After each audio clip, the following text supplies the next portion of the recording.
সকলোকে নমস্কাৰ জনাই ভেদাইলতাৰে সৈতে চেঙা মাছৰ ৰেচিপি এটা আগবঢ়ালোঁ।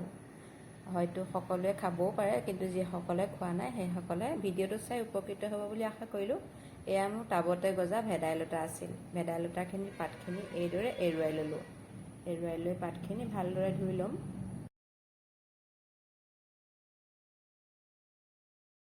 এই যে ভেদাইলতা চিঙা আমি পাতখিনি ছিঙি পেলাওঁ, তাৰ যিটো বুঢ়া ঠাৰি, সেই বুঢ়া ঠাৰিটোত অলপ অলপ শিপা থাকে চাবচোন কেতিয়াবা, আৰু সেই শিপাটো যদি আমি ৰুই দিওঁ এইখিনি আকৌ পোখা ওলায়। আৰু এইখিনি মোৰ অকণমান ছিঙি থোৱাৰ পিছতে ক'লা পৰিয়ে গ'ল, কিয় জানো, ঘৰৰে হয় ইফালে। আৰু এইখিনি এতিয়া ভালদৰে ধুম, কিন্তু ধোৱাৰ আগত তাতে অলপ নিমখ দি লৈছোঁ, আৰু নিমখখিনি দি অকণমান পানী দি প্ৰায় 15 মিনিটমান মই এইখিনি পানীত ভিজাই ৰাখিম, আৰু তাৰপিছত পানীৰ পৰা টুকি আনিম। আৰু টুকি আনি লৈ মিক্সিৰ জাৰটোত এইদৰে লৈ মই অলপ পানী দি মিক্সিত পিচি ল'ম। সকলোৱে জানেই হয়তো এইখিনি আমাৰ অসমীয়াৰ থলুৱা খাদ্য, কিন্তু যিসকলে নাজানে সেইসকলে ভিডিঅ'টো চাই উপকৃত হ'ব বুলি আশা কৰিছোঁ দেই। আৰু ইয়াতে মই এতিয়া অকণমান পানী দি লৈছোঁ, আৰু আনফালে এইটো এটা মোৰ চেঙা মাছ আছিলে। মই চেঙা মাছ পোৰা পিটিকাটোহে বেছি ভাল পাওঁ, কিন্তু এতিয়া মই এইটো যিহেতু ভেদাইলতাও আছিলে, সেয়েহে বোলো আজি এইটো জুতি লওঁ বুলি ভাবিলোঁ।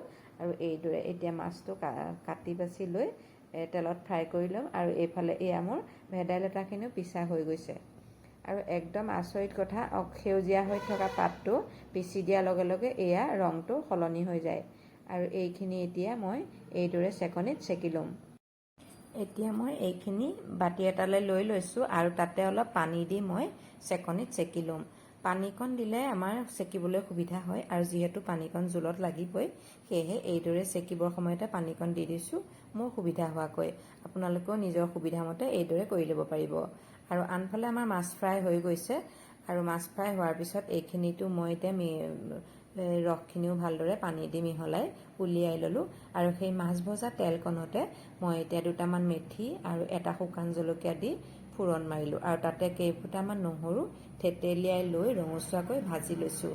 আৰু তাতে এতিয়া এটা বইল আলু এইদৰে ভাঙি দিলোঁ, আৰু সেইটো বইল আলু ফ্ৰাই কৰি ল'ম। আৰু তেলতে এতিয়া মই হালধি আৰু নিমখো মোৰ সুবিধা হোৱাকৈ দি দিছোঁ। আপোনালোকে তেলত নিদিলেও ইচ্ছামতে যেনেকৈ দিয়ে পাৰিব।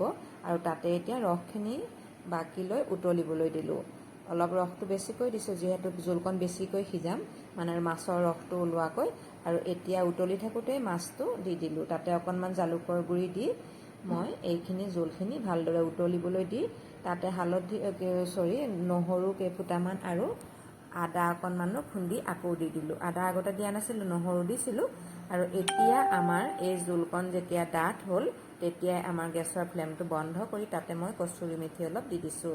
আপোনালোকে ধনিয়া পাত থাকিলেও দিব পাৰিব। ভিডিঅ'টো শেষলৈ চোৱা সকলোলৈকে বহুত বহুত ধন্যবাদ।